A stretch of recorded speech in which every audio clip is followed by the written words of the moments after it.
Voici déjà, bien-aimés, la seconde lettre que je vous écris dans l'une et dans l'autre. Je cherche à éveiller par des avertissements votre saine intelligence afin que vous vous souveniez des choses annoncées d'avance par les saints prophètes et du commandement du Seigneur et Sauveur enseigné par vos apôtres. Sachez avant tout que dans les derniers jours, il viendra des moqueurs avec leurs railleries et marchant selon leurs propres convoitises. Ils disent « Où est la promesse de son avènement, car depuis que les pères sont morts, tout demeure, comme dès le commencement de la création. »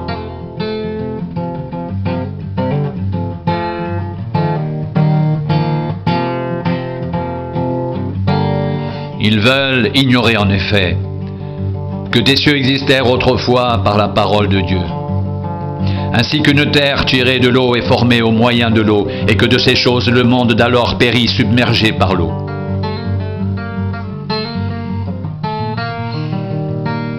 Mais par la même parole, les cieux et la terre d'à présent sont gardés et réservés pour le feu, pour le jour du jugement et de la ruine des hommes impies.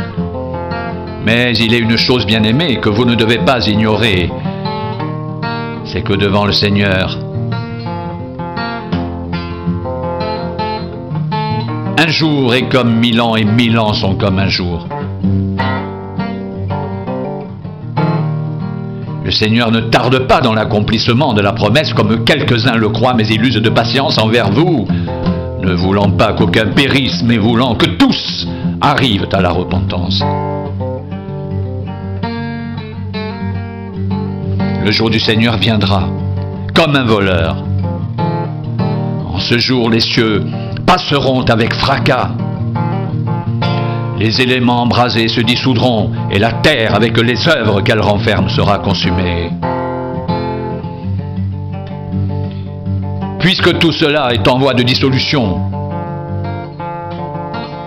combien votre conduite et votre piété doivent être saintes. Attendez et hâtez l'avènement du jour de Dieu.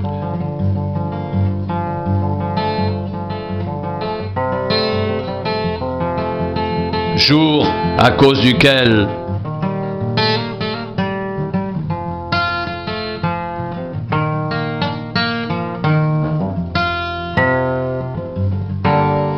les cieux enflammés se dissoudront et les éléments embrasés se fondront.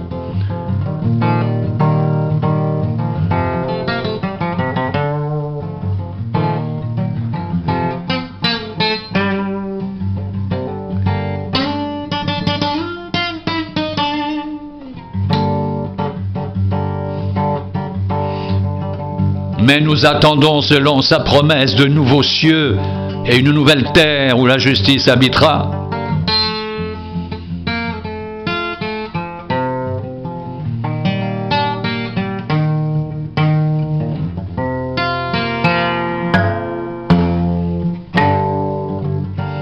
C'est pourquoi, bien-aimés, en attendant ces choses, appliquez-vous à être trouvés par lui sans tache et irréprochable dans la paix. Croyez que la patience de notre Seigneur est votre salut, comme notre bien-aimé frère Paul vous l'a aussi écrit selon la sagesse qui lui a été donnée.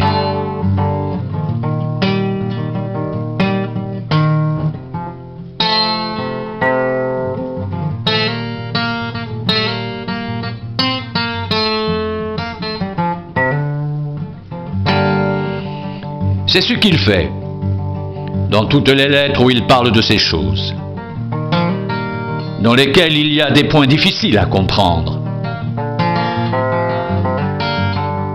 dont les personnes ignorantes et mal affermies tordent le sens, comme celui des autres Écritures, pour leur propre ruine.